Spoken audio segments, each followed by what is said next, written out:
Dans un monde où donner une banane à un gorille géant est apparemment la chose la plus efficace pour ne pas se faire tuer, que rentrer dans Star Labs est la chose la plus aisée au monde, bienvenue dans cette review de Flash, saison 1, épisode 21.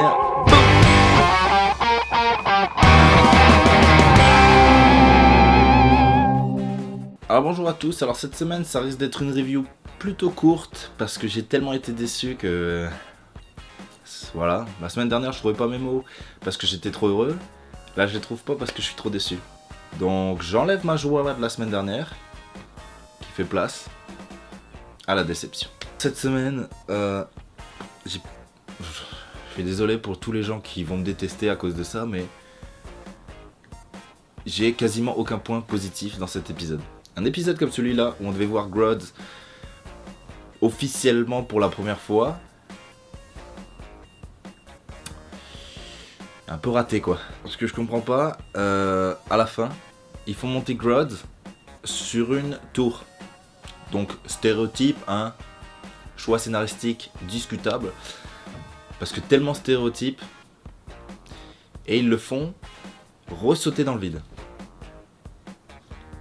Donc, à part cultiver le mythe du gorille qui escalade une tour, cette scène ne sert à rien. À rien. Je pense qu'ils auraient pu faire quelque chose de mieux scénaristiquement pour montrer qu'il est encore en vie quoi. De toute façon on savait qu'il était en vie, il allait pas se faire tuer par un train quoi. Donc je comprends pas. La façon dont il échappe au mind control de Grodd est juste horrible. Et encore une fois tellement stéréotype. Cet épisode devrait s'appeler le stéréotype quoi. Normalement dans le comics, Flash peut pas se faire mind control, donc contrôle mental, parce qu'il peut faire vibrer des cellules ou je sais pas quoi dans son cerveau, enfin un truc où il fait vibrer comme avec son corps, pour l'empêcher justement qu'on accède à son cerveau. Ce qu'ils ont choisi de faire, que ce soit la voix de Iris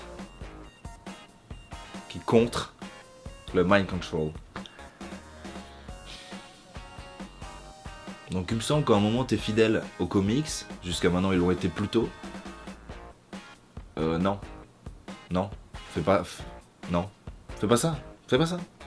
On va commencer tout de suite par les choses, hein. Pour ceux qui ne le savent peut-être pas, les scénaristes de Flash, c'est les mêmes que ceux d'Arrow. Et quand on voit l'épisode de cette semaine, je commence à comprendre un peu pourquoi. Je pensais que Laurel était insupportable. Je pensais que Felicity était insupportable. Je m'excuse pour avoir dit ça. Iris, non. Et à un moment, non. Cette semaine, si on enlève toutes les scènes où elle est là à se plaindre, où elle gnaignait, elle est pas contente et tout, cet épisode aurait pu être un minimum stylé. Mais toutes les scènes d'action, de suspense, etc. qui se passent sont gâchées par le...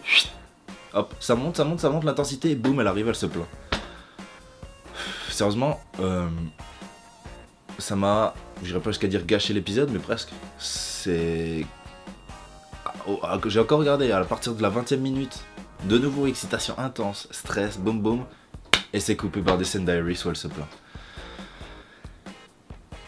Donc tout a disparu à la fin de l'épisode, voilà. Goût de déception, quoi.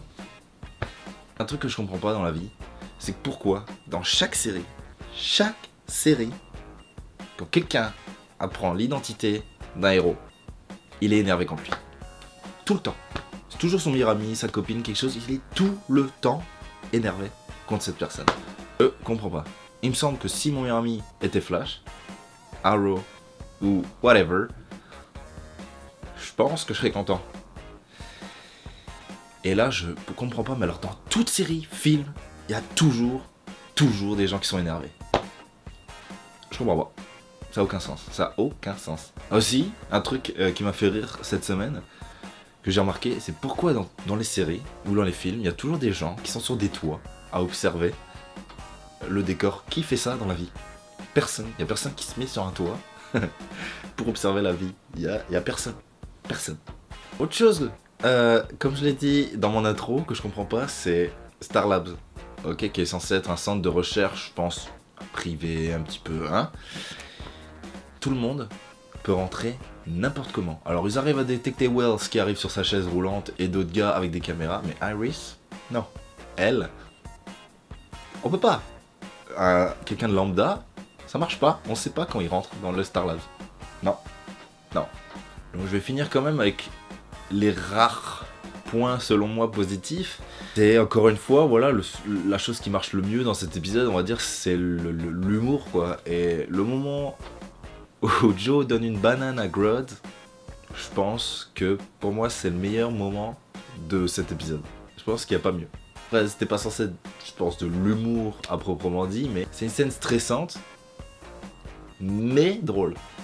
Donc, moi perso, cette scène j'ai bien aimé. J'ai aussi bien aimé la référence de Cisco, comme d'hab, au film Jurassic Park.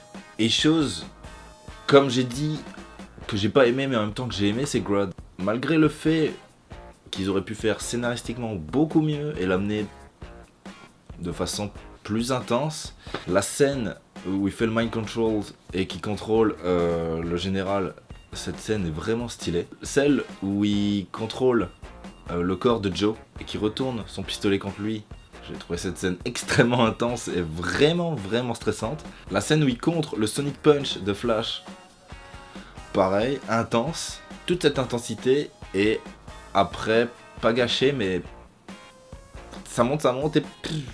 Donc c'était... De voir Grodd, c'était positif, mais encore une fois, ils auraient vraiment pu en faire quelque chose de je sais pas, de plus excitant, de plus intense, non. Ça a eu un peu l'effet d'un pétard mouillé, quoi. Donc voilà. Voilà, merci à tous d'avoir suivi cette review. J'aurais aimé faire quelque chose de mieux. J'aurais aimé être heureux. Surtout à 3 épisodes de la fin, je m'attendais à quelque chose de plus intense. Cette semaine, je vous invite à pas partager cette vidéo, parce qu'il y a tellement de déceptions. Il y a tellement de négativité que personne ne voudra la voir. Donc ne la partagez surtout pas. Mais n'hésitez pas à mettre des commentaires, parce que voir si j'étais le seul déçu, je dois être bizarre peut-être, hein, c'est peut-être ça le problème. On se retrouve la semaine prochaine avec, j'espère, un épisode mieux. Normalement oui, vu que c'est un crossover avec Arrow, donc j'ose croire que ça sera son paroxysme. Et n'oubliez pas que c'est pas parce que le hamster cache de la nourriture dans sa bouche qu'il a pas faim le restant de la journée. Ciao!